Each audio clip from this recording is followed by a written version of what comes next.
Thank you for joining us. You're listening to the Write Project podcast and radio program. This is a show about writing and modern Newfoundland author culture. This program is produced and recorded at CHMR FM 93.5 FM in St. John's, Newfoundland and Labrador, and is aired on other great stations in the province and elsewhere in the country. It can also be heard online at www.chmr.ca.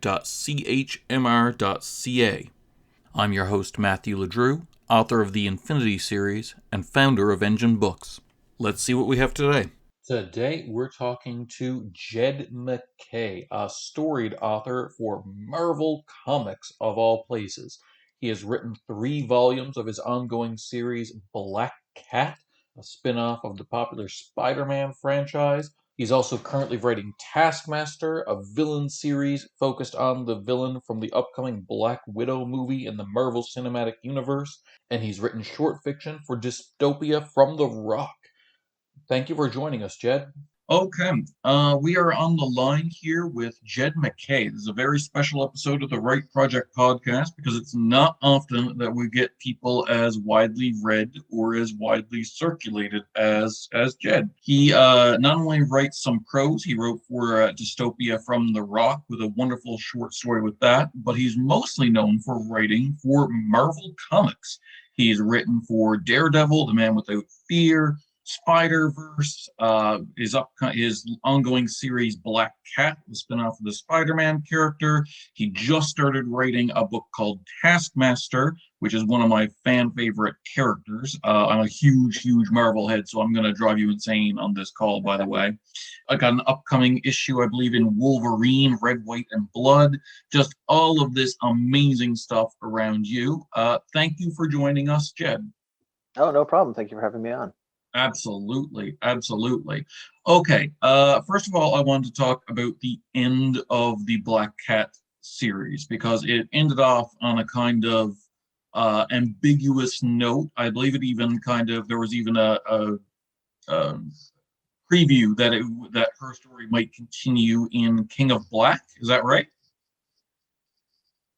Yeah. So Black Cat. We'll call it Black Cat Volume 1 ended with number 12. Not obviously a planned sort of situation, not something that came from the top. It was just with circumstances being what they were during COVID, the distributor had shut down, so there was no way to get comics from warehouses into shops. So a lot of series went on hiatus for quite some time. So for us, we were, there's a few months when we weren't producing Black Cat. We didn't have any new issues coming out. But we're basically picking up where we left off. We have a new number 1 starting in December, coming out December 16th. That's going to start off a 3-part Kenyan Black story. So that's going to be the winter crossover happening over at Marvel. Once that's done, number 4 will basically pick up the thread from when we had the first series running. So number 4 was originally Black Cat number 13. It's just we're starting up the new series again, but to start it up, we're also jumping into Kenyan Black, so joining that crossover event, and then getting back to our own business with number 4. Awesome. Okay, that sounds like super fun. That sounds like a great, I don't know, jumping on point. I wish-wash back and forth as to how I feel about there's always a new number 1 thing that's been kind of taken over comics in the last decade or so. There, part of me is like, oh yay, good, jumping on point. There's a part of me that wants to be like, screw it, every story arc is its own new number 1 and just call it like a bunch of mini-series like you used to do with Venom back in the day. Like when Venom started out on its own title in the 90s, it was just a series of 3 and 4 issue mini-series. And part of me is like, cool, but there's also a part of me that was a kid and would be like, okay, I've got issue 222 of Spider-Man. Now I'm going to look for 223. That, made it easy for back shipping, Yeah, I mean, from my perspective, I understand that marketing likes a new number 1. It's easier to get people to try it out, I think. From the perspective of, one of the people behind the series, it's something that when we first started it, I guess going on almost 2 years ago now, we thought that if we're lucky, maybe we get 10 issues, but more than likely, I mean, for any sort of B or C level character starting out a series, the expectation is odds are it'll probably be canceled by 5 issues. It's just sort of what the market, the way the market works. And sadly, it So tends to get canceled right as it's gaining steam. It can take a while yeah, for like a new series to gain steam. oh absolutely. It's just kind of an unfortunate part of the business. Yep. So having beat that 5 issue cutoff, having beat that 10 issue cutoff, I really like seeing those numbers go up. So number one when it launches, it'll be number one. But for kind of the real heads out there, Marvel says legacy numbering, which They says this do. is number one of this new series, but below it'll say legacy numbering number 13. So they'll keep that original numbering sort of below for people who are keeping track. I was going to ask that actually. I love the legacy numbering stuff for let's call me a nerd like me. Absolutely love it. Yep. I have to ask about Black. I've loved your run on it. I've picked it all up in trade form. I've Oh, thank you. slowly personally gotten rid of all my floppies. I know that's horrible because, like you're saying, most books don't make it past number 5, and usually most books are, between 4 and 6 issues, like in floppy form. Which, if you're like me, if you're the type of person who waits for the trades, then that's set. Like you, like me, not contributing my dollars might contribute to a series that I am reading going under because they don't because it'll be canceled by the time the first trade is done, which sucks. You know what I mean? Yeah, man. Yeah, it is a drag. Like I know a lot of people do wait for the trade paperback to come out. And for me, And in some cases, trade paperbacks will do so well that the series will continue. Like it may take a loss in single issues, but it makes a lot of money in trade paperbacks, especially if it's something that does well, like Scholastic book fairs or something like that. absolutely, absolutely, for sure. Yeah, I made a weird choice about 10 years ago, and I had this big, sprawling comic book collection. And I decided to sell everything except my Ninja Turtles. And now I have almost every issue of Ninja Turtles ever printed. Oh But I wow. have this weird rule that, like, that's all I get in floppies now, and everything else has got to be trade so I can put it on the bookshelf. And yeah, it's a weird me rule. Nice. Yeah, I have the original Ninja Turtles run in 2 different sets of trades. I've got like the black and white phone book, Yep. and then these sort of like weird, I think 4 or 5 volume oversized recolors Yep. from, was it First or Epic? I don't. Yeah, first did it for a while back in the day. IDW is redoing it there now, but Oh, okay, yeah, no, yeah, these are old. I mean, I got them in the '90s, but cool. yeah, I love that first Eastman Laird run. They're so good. Oh yeah, love it. Never be topped. But yeah, no, but like I said before, we tangented there about trade paperbacks and the nature of the industry and stuff. Mhm. I've been reading the Black Cat series in trade form, and I gotta say, I really like your take on the character. I wasn't the Oh, thank you. biggest fan of the turn to like a Kingpin style thing that was happening during the Brand New Day stuff. To me, Mhm. like growing up on Spider-Man the animated series, where Felicia Hardy was there as a supporting character long before she became Black Cat. Like to me, she's integral to Spider-Man's supporting cast, and the fact that you can, like, depending on when you tune in the comics, you can go 5 years without her popping up. Period, is bananagrams to me. Like to me, this is a core character. Yeah, and I mean that's just kind of the nature of the game, right? Like Spider-Man's got such a wide cast that depending on who's writing the book at the time, they may or may not have any plans for other characters like Felicia, which is why I think, um, for the most part, her series seems to be resonating pretty well with people, and that this is one of the first times. It's really the first time she's had like an ongoing series, but it's also like she's only had what 3 or 4 minis at least. Like there's a I mini want to of her say own. two. There's a mini of her own in the '90s. There's a mini of Yep. her own where she was recently, well, semi-recently, she's up against the Cravenoffs. And Yep. there's that Spider-Man Black Cat one from Kevin Smith, Yep. and there's a very brief one. Or no, I don't know if she really counts for that one. There's like a Spider-Man Human Torch team up mini that she was in. But like as far as having her own book that is, there's no plans, or it's at the at the beginning, there's no plans to shut it down. I think it's the first time she's had the opportunity to kind of show the greater comic reading population, like not just the people who are Black Cat fans, because you get people who are fans of characters just wherever they appear, but like people who are perhaps not necessarily Black Cat fans, to see that she's a character that can hold her own in a book. She can keep a book going and has a lot of stories to tell. Yeah, which is wonderful. Like that's she deserves her due. Can I ask, strangely, what's your favorite? You don't have to name the author, and sometimes things get collected in multiple trades. Like not like now, where like the first X issues of Black Cat will always be called Grand Theft Marvel. You know what I mean, and stuff like that, Right. where it's Yeah, yeah. it's almost written that way. When you go back to the '80s and the '70s and the '90s, like the same issue could be collected in various different trades under various different names because they weren't written for the trade in mind. But speaking super broadly, before you took over, what would be your favorite Black Cat era? I think probably like I found it all interesting. I find Felicia's character who, um, not uniquely, but perhaps in a way that is less appreciated than others, really kind of takes on the spirit of different eras in which she appears. No. When she started out, she was very much, she's very much a damsel in distress kind of figure where she was always getting into trouble. Spider-Man had to get her out, which of course led to her whole getting superpowers thing. When she first, and then also when she first appeared, she was a little wacky, building shrines to Spider-Man and stuff like that. And then as the years progress, she, changes and mutates and gets a different presentation as time goes on. But one of my favorites was one of the mains we talked about before, was Spider-Man: Black Cat.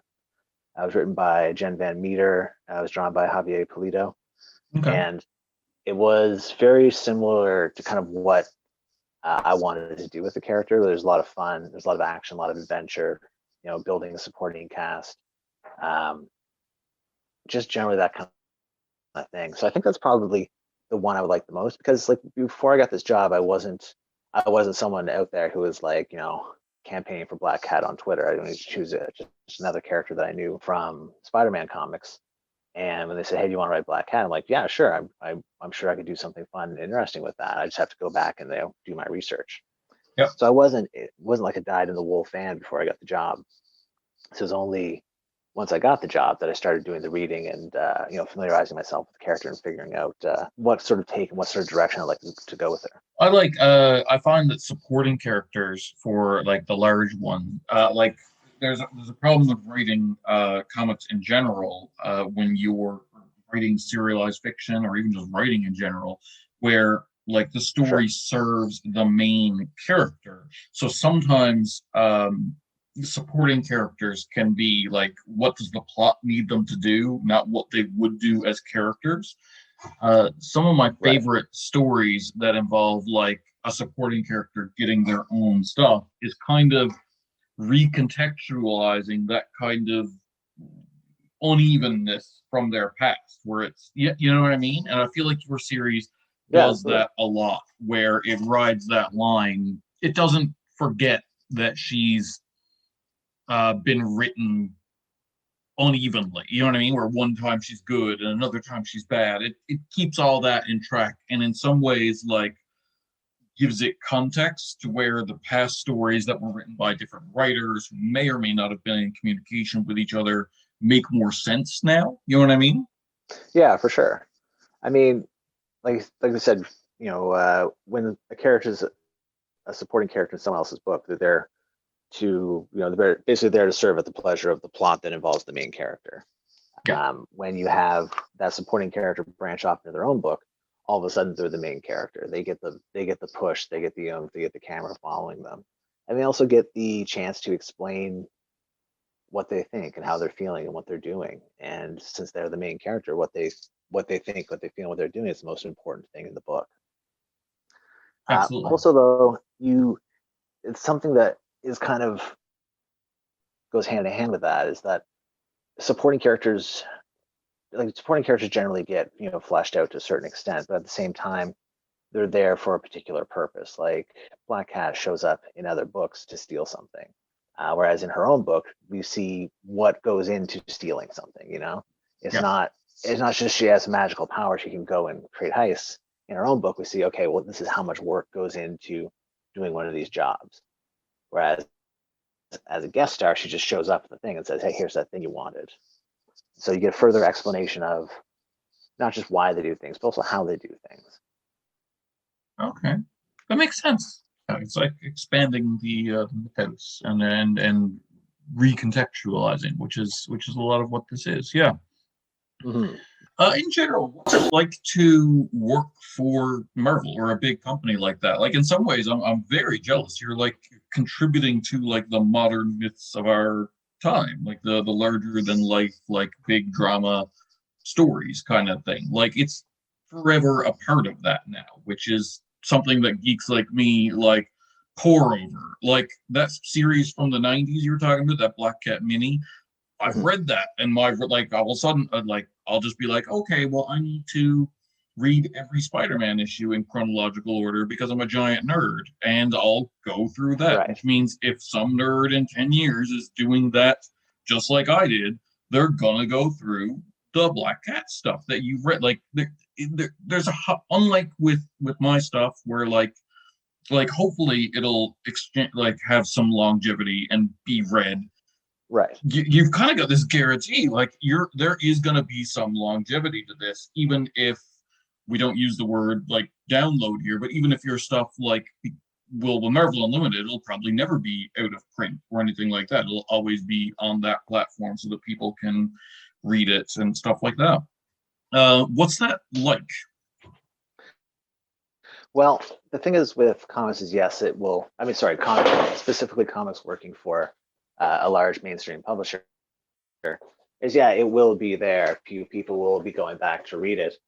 The trick is, will it be? It will. Trick is that it will be remembered, but will it be remembered fondly? One of the dangers of your work living on is that it can also live on in infamy. But generally, I think I'm probably okay with that. Yeah. But yeah, it is interesting because it's unlike, if I was writing a novel or something. It feeds into part of a larger narrative, and it feeds into part of sort of a greater pop culture. Yep. Whether or not that will have influence moving on, if the things that I write will then influence other stories down the line, it's kind of a toss up. Stuff gets ignored all the time. Stuff gets retconned all the time as to not happening or having happened different or whatever. But it is very interesting to think about making a contribution to sort of that greater canon. Yeah, that is it's really cool. I'd be proud of that, honestly, for sure. You said the new series, when it starts off, will be a part of the Kenyan Black series. I'm not asking for details about that series, but I'm curious to know how much of it you get. You know what I mean? Like, do you just get like this cliff Right. notes of like how it affects your character?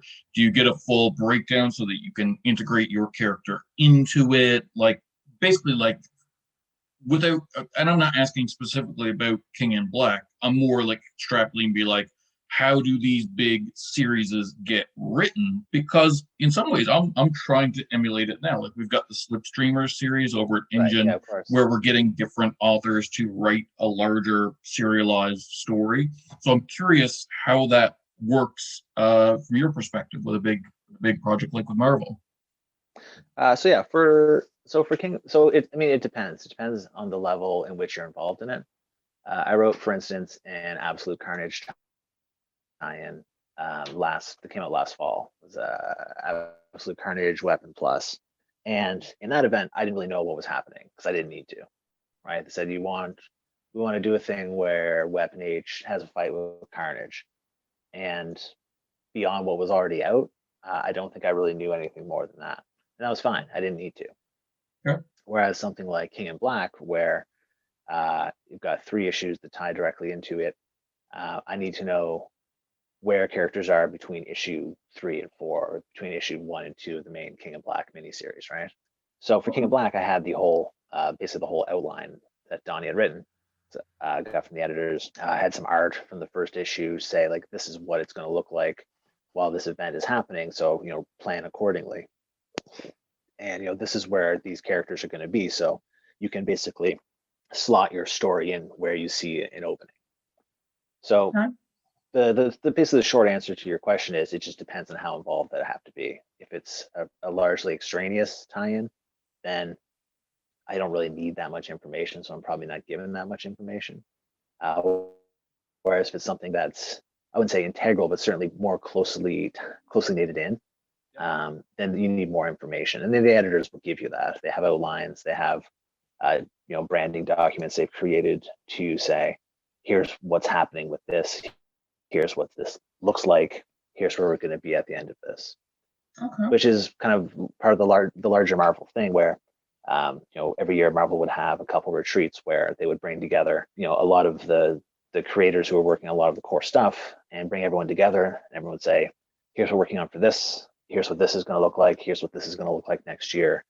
So you don't get a thing where like, oh, I want to use this character, and like, well, bad news, they're a key character for this thing that's happening over in a much bigger book, and you can't use them. So yeah, and editors do a lot of this, going between the offices and saying, oh, can I don't know, Juggernaut come out and play over here in this book, and they say, oh no, he's going to be in this book, so that's not going to happen, and you have to adjust your plans accordingly. It's interesting that they do that, because sometimes, like, if you and it's interesting knowing that they do that. It's interesting to look back as like an Uber fan at when it kind of messes up, because not to like throw shade, because I love all Marvel stuff. I'm not being like that, but like having read through, like I literally a few years ago was like, I can read all of X-Men, and read all of X-Men in chronological order that it was printed on Marvel Unlimited, because I'm insane. That's and all. I was like, that'll take me a year. No, it took 4. So literally everything. And I would notice stuff like, if Cable's over here in his own book, when you're reading X-Men and X-Force, this story had to happen between these issues of X-Force, but there was no time gap for it to have happened. And you know what I mean? Like when you're reading it in order, there's spaces where it messes up. But if you love it, you just kind of go, that's what happens. Like yeah, I mean, at the end of the day, it's comic books, and if it doesn't make sense for a character to be in 2 books, but it sells 2 books, and then the character's going to be in 2 books. Hashtag Wolverine. Especially, yeah, exactly. Like Wolverine's got, I don't know how many books out monthly. Jason Aaron did a joke page of it, showing like his day-to-day week, where he is in a different outfit on a different team each day of the week. Yeah. But yeah, like it's like I said, it's not a perfect system, but it just helps. Like for instance, I wanted to use the Black Hat Madripoor arc with Patch. I wanted to put Sabretooth in there, and then they're like, no, Sabretooth is in memory jail or whatever over in X-Men, so he will not be available for use. Yeah. So I'm like, okay, fair enough, because otherwise I would get real confused real quick. Because it's one thing where you have, okay, well, I don't know how this character got a spare half hour to go and jump over to this other story. It's a whole different thing. Is it says, well, this character's in this book, but in this other book he's dead or in prison. That makes it a little harder to square, And I can, some of my most frustrating moments of reading through comics are that, and I always am like, I would be the worst comic book writer of all time. I would love to do it, but I would be bad at it, because basically my series would be called Fixing Things, like because like there's continuity gaps that basically I would be like, I would just basically write a time travel book where people went through and like explained different continuity gaps. Like one that always annoys the life out of me is in SpiderMan, like a late 90s Amazing Spider-Man book, when Carnage came up across Silver Surfer, and at the end, it turns out the symbiotes are long enemies of the Surfer. And when they, at the end of the story, the Silver Surfer like encased the Carnage symbiote in Unbreakable stuff, like Power Cosmic Yeah. crap, and was like, oh, he'll never break out of there. And Spider-Man's like, cool, I guess that threat's done. And then like 12 issues later, Blaze Cassidy's just in jail, and the symbiote's there with him, and that's just the way it is, and it's never addressed in any way, shape, or form. And I'm like, remember the old like 70s Marvel comics where like if like a character was like definitely dead, when they showed up again, there would be like this kind of like, let me tell you the flashback of how I escaped certain death. And there'd be like a flashback to something you missed between issues and stuff like that. I'm like, yeah, it's that, true. that would Also, be my comic book. It would be like Exiles, the one with Blink, where it's just, instead of dimensions, it's time travel, and they're going through basically like, oh, here's an adventure where we get Carnage out of this piece of stuff. Yeah, I mean, part of the thing too is that in the old days, it was much easier to do that, in that there were much fewer characters. Yeah. Like I was researching a villain I wanted to use in a thing I got coming up, and like, oh well, he dies in this issue, but then he keeps showing up in the background of other issues when they need bodies to fill out mob scenes of villains. Yeah. I'm like, well, I guess he's not dead. Yeah.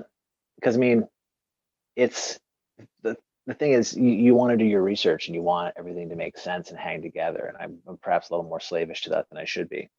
No, I like that. That like continuity is big for comic readers. But also the thing is that shit takes time.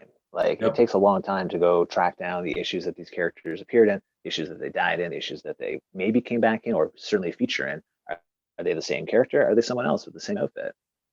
And that is all time where you're not actually writing anything, Yep. So I certainly don't blame anybody for tripping up on continuity of background characters and stuff like that. But because I know sometimes you got to make that deadline. You can't be tracking down things on Marvel Unlimited's terrible interface. Jed MacKay, what is your favorite comic book character? Man, my favorite comic book character. That honestly, I don't think that's one I can answer. It's too difficult. There's so many comic book characters that I love in so many different genres and so many different formats. I really don't think I could answer that. I mean, I could certainly wax poetic about the ones I like. Like you have your adventure characters like your Tintins, your Corto Malteses. Grew up with Barks and Don Rosa, Donald Duck, and Uncle Scrooge stuff. So those are characters always near and dear. Yeah. Got into the Ninja Turtles stuff when I was a teenager, like we mentioned before, the Eastman and Laird black and white stuff, which was super influential. 70s Marvel stuff like Barry Windsor Smith, Conan, Master of Kung Fu. Like it's unfortunately it seems like it would be a good question to ask me given that I work in comics, but I think partially because of that, it's not one I can't answer. You know what? That's fine. Jed MacKay, how do you select the names of your original characters? It depends. For side characters that I'm not particularly bothered about, especially for something that's going to see publication like a comic book, I'll generally use the names of my friends or family or acquaintances. One, because it's easy, and two, because it's fun to see your name in print. Sure. As far as names for more central characters, it really depends. Sometimes you have a name that just kind of like pops to your head immediately. Other times I have to go back to just sort of my junk notes file where I would just write down things that come to my mind, be they things or people's names or places or ideas, and just kind of scroll through until I find something that works. Sounds good. How many hours a day do you write on average? Honestly, depends on the day. It depends.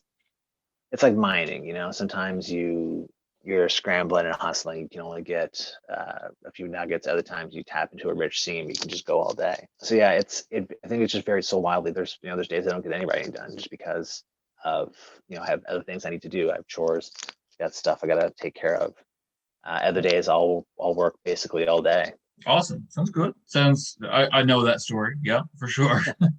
All right, well, thanks for coming on again. For all of you, we'll be here again next week at 4:30 Newfoundland time or online at chmr.ca. Please tune in and we'll talk more about writing culture in Newfoundland.